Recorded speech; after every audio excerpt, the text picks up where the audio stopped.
ওগো বউ, এবার কি হবে বলো দেখি আমাদের? 3 দিন ধরে এক নাগাড়ে বৃষ্টি পড়েই যাচ্ছে। ওদিকে যে জমি রাস্তা সমস্ত কিছুই জলের তলায় ডুবে গেছে গো। সেই তো গো, খাল পাড়ের ওই কয়েক কাঠা জমি আমাদের ভরসা। সেই জমির ফসল যদি পচে যায়, তাহলে খাবো কি বলো দেখি? গত 2 দিন তুমি আমাকে মাঠে যেতে দাওনি, আজকে তুমি আমাকে আটকাতে পারবে না। আমি বৃষ্টিতে ভিজে হলেও জমির হাল একবার দেখে আসবো। আজকে তোমাকে আমি বারণ করবো না, শুধু নিজের শরীরের প্রতি একটু খেয়াল রেখো। এই সময় জ্বর সর্দি বাঁধালে ওষুধ কিনবার টাকা পর্যন্ত আমাদের কাছে নেই। ঠিক আছে গিন্নি, সে দেখা যাবে ক্ষণ। তুমি আমাকে এখন কিছু খেতে দাও দেখি, আমি দুটো খেয়ে জমির হালটা দেখে আসি। ঠিক আছে, তুমি বসো, আমি তোমার জন্য পান্তা ভাত আর কাঁচা মরিচ নিয়ে আসছি।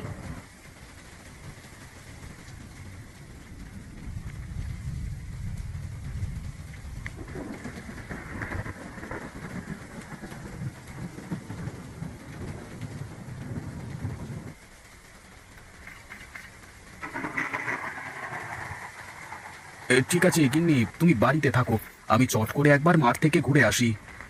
সাবধানে যেও, যা জল বেড়েছে তাতে সাপ খোপ জলের উপর ঘুরে বেড়ানো আশ্চর্য কিছু নয়। বেশ বেশ, তুমি নিশ্চিন্তে থাকো।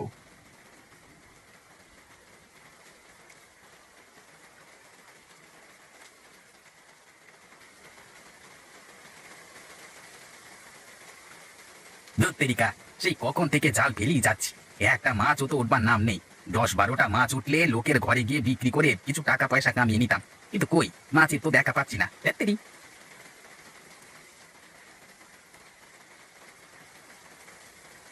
না, এই যে কোনটা মাঠ আর কোনটা পুকুর সেটা তো আমি ঠিক করে বুঝতে পারছি না। জলের যা স্রোত দিচ্ছে, তাতে তো একবার ভুল জায়গায় পা পড়লেই স্রোতে ভেসে চলে যাব। আরে ও গোপালদা, এই বন্যার সময় চললে কোথায় তুমি? স্রোতে ভেসে মারা পড়বে যে। হ্যাঁ গো হারান ভাই, ওই ভয় তো এগোতে পারছি না। এখন জমিটা একবার দেখতে যাব ভাবলাম, কিন্তু কোনটা জমি কোনটা নদী কিছুই তো বুঝতে পারছি না। জমি বলতে তোমার সেই খালপাড়ে জমিটা নাকি? হ্যাঁ গো, সেই জমিটাই বটে, কিন্তু এখন কি করব বলো দেখি। না না, মাথা খারাপ নাকি? এই সময় ওখানে যাওয়া মানে বিপদকে নিজের কাছে ডেকে আনা। সে তো বটেই। তা তুমি এখানে ডিঙি নিয়ে কি করছো? মাছ ধরছো নাকি? হ্যাঁ, মাছ ধরতেই তো এসেছিলাম, কিন্তু দুর্ভাগ্য, জানি না কেন একটা মাছও উঠলো না। মাছগুলো সব গেল কোথায় কে জানে। আচ্ছা হারান ভাই, তুমি যখন মাছ পাওনি, তাহলে তোমার ডিঙিতে করে একবার আমার জমিটাতে ঘুরে আসা যায় না? হ্যাঁ, সেটা হতে পারে। এখানে তো শুধু শুধু সময় নষ্ট করে লাভ নেই, তোমাকে নিয়ে গেলে বরং তোমার উপকার হবে। আচ্ছা এসো এসো, ডিঙিতে উঠে এসো।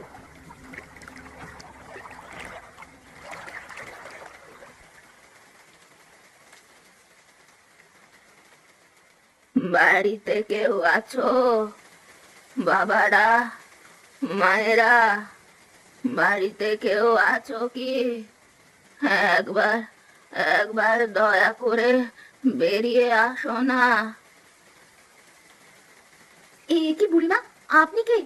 আরে বন্যার জল পেরিয়ে বৃষ্টিতে এরকম ভিজে আপনি এখানে কি করছেন? আপনি দাওয়ায় উঠে আসুন তাড়াতাড়ি।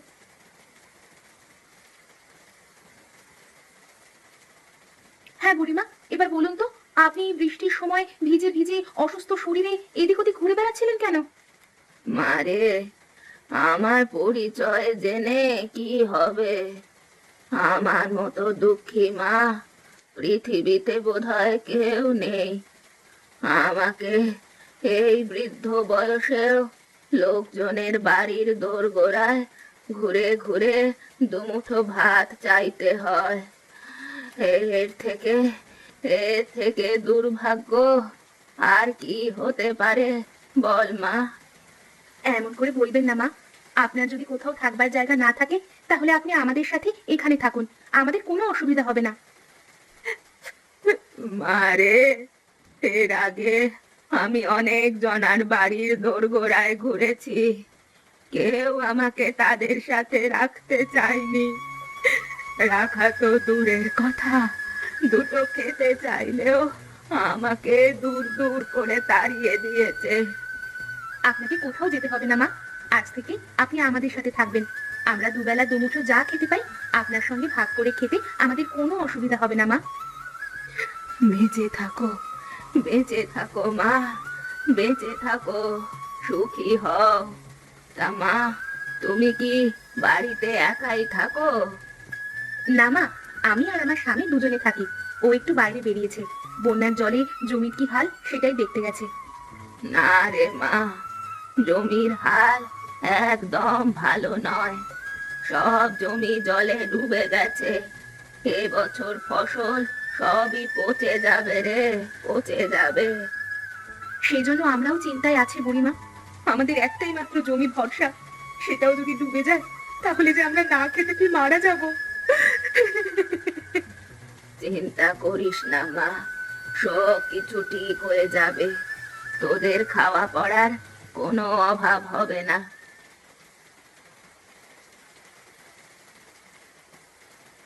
গিন্নি, আরে ও গিন্নি, কোথায় গো তুমি? এ কি গিন্নি, এই বুড়িমাকে? তুমি বাড়ি থেকে যাওয়ার পর উনি বৃষ্টিতে ভিজে ভিজে আমাদের বাড়িতে এসে পৌঁছেছিলেন। ওনার যাবার কোনো জায়গা নেই, তাই উনি আজ থেকে আমাদের সাথেই থাকবেন। তা বেশ করেছো গিন্নি, কিন্তু গিন্নি এদিকে তো খবর ভালো নয় গো। বন্যার জল যে খাল ছাড়িয়ে এক মানুষ ওপর দিয়ে যাচ্ছে, আমাদের জমির কোনো অস্তিত্ব পেলাম না গো। এবার তাহলে কি হবে?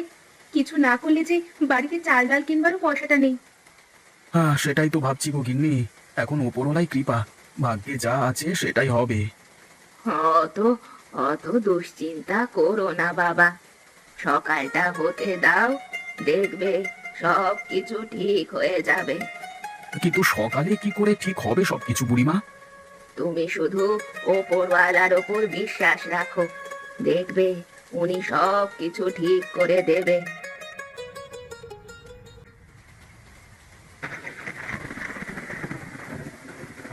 ওই গো, কোথায় গেলে তুমি? একবার তাড়াতাড়ি বাইরে এসে দেখে যাও, কি যে আশ্চর্য কাণ্ড গো। আরে কি হলো গিন্নি, তুমি সকালবেলা এরকম চিৎকার চেঁচামেচি করছো কেন? কি দেখে এত চেঁচাচ্ছ? হ্যাঁ, ওগো, তুমি একবার সামনে উঠোনে তাকিয়ে দেখো না, দেখবে তুমিও চিৎকার করতে শুরু করে দেবে। কই দেখি। এ কি গো গিন্নি, এ যে তাজ্জব ব্যাপার, বানের জলে এত মাছ ভেসে এলো কোথা থেকে? ওগো, যেখান থেকে আসুক, এ নিশ্চয়ই ওপরওয়ালা আমাদের জন্য পুরস্কার হিসেবে পাঠিয়েছেন। তুমি দাঁড়াও, আমি ঝুড়ি নিয়ে এসে মাছগুলোকে তুলে নিই।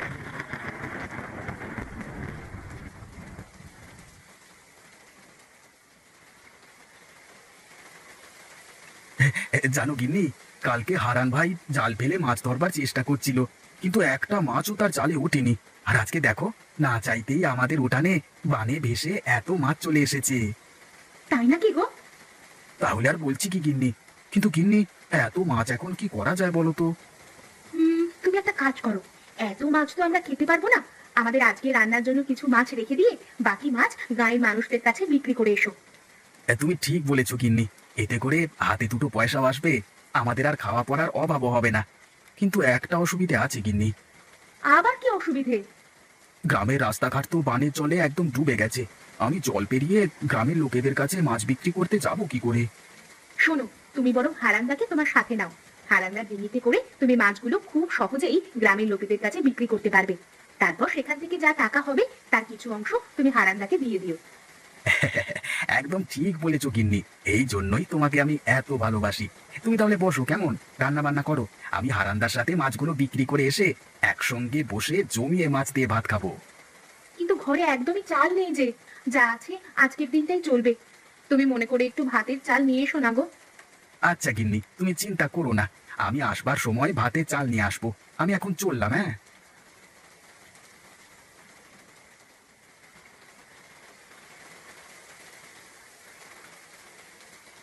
এ কি গো গোপাল ভাই, তুমি এত মাছ কোথায় পেলে? আমি তো সকাল থেকে আজ একটা মাছও পাইনি। আরে হারান্দা, বানের জলে ভেসে আমাদের উঠানে এসে জমা হয়েছিল মাছগুলো। বলো কি, এ যে তাজ্জব ব্যাপার। তা এত মাছ নিয়ে তুমি এখন করবেটা কি? এই মাছ এখন তুমি আর আমি মিলে গ্রামের বাকি মানুষদের ঘরে গিয়ে বিক্রি করব। তারপর যে টাকাটা আসবে সেটা আমরা দুজনে ভাগ করে নেব। এটা তুমি মন্দ কথা বলনি।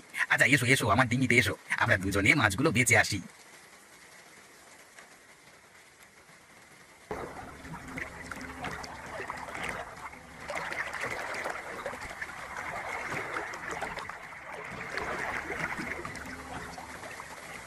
আরে তোমরা দুজন এখন এখানে, কি ব্যাপার? মোড়ল মশাই, মাছ লাগবে? আমরা মাছ বিক্রি করতে এসেছি। আরে হারাম তো দুদিন ধরে মাছ ধরে উঠতে পারে না, আর আজকে এত মাছ পেলে কোথায়? সে অনেক কথা মোড়ল মশাই, আপনি চান তো বাকি যে কটা মাছ আছে সব কটাই আপনাকে দিয়ে যাই, সব মিলিয়ে ওই 1000 টাকার মতো হবে। আচ্ছা বেশ, তাই দাও। এই নাও গোপাল, তোমার 1000 টাকা। আবার মাছ পেলে আমাকে কিন্তু অবশ্যই দিয়ে যেও, হ্যাঁ। আচ্ছা মোড়ল মশাই, অবশ্যই দিয়ে যাব।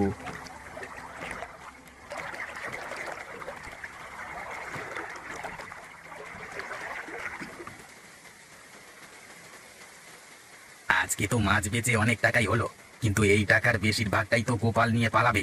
না না না না, এটা তো হতে দেওয়া যায় না। গোপালকে আজকে কি হারান্দা, তুমি কি করছো আমার সাথে? আমাকে বাঁচাও, আমাকে এখান থেকে উদ্ধার করো। না হলে আমি বন্যার জলে ভেসে মারা যাবো। হারান্দা, উদ্ধার করো। যদি বাঁচতে চাও তবে আজকের ব্যবসার পুরো টাকাটা আমার হাতে তুলে দাও। আমার 1 টাকাও চাই না হারান্দা। এই নাও তোমার সব টাকা। তুমি শুধু আমাকে বাঁচাও এখান থেকে। তোমাকে আর বাঁচিয়ে কি হবে, তুমি বরং এখানেই মরো। আমি তোমার বাড়িতে যেয়ে কাঁদো কাঁদো মুখ করে বলবো, গোপালদা বন্যার জলে ভেসে গেছি। না হারান্দা, এমনটা করো না।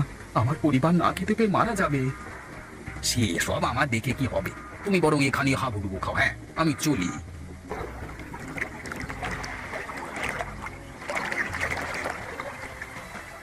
উড়ি বাবা, উড়ি বাবা, এত মাছ হঠাৎ কোথা থেকে এসে আমাকে আক্রমণ করলো। আমাকে আমাকে বাঁচাও, আমাকে কেউ বাঁচাও। গোপালদা, গোপালদা, দয়া করে আমাকে এখান থেকে বাঁচাও। গোপালদা বাঁচাও, গোপালদা বাঁচাও। আমি তোমাকে বাঁচাবার কে বলো? একটু আগেই তুমি আমার জীবন নিতে চেয়েছিলে। এখন শাস্তি স্বরূপ বানের জলে ভেসে আসা মাছেরা তোমাকে জলে ফেলে দিয়েছে। এতে আমি কি করতে পারি বলো? তুমি এখানে হাবুডুবু খাও, আমি বরং বাড়ি যাই।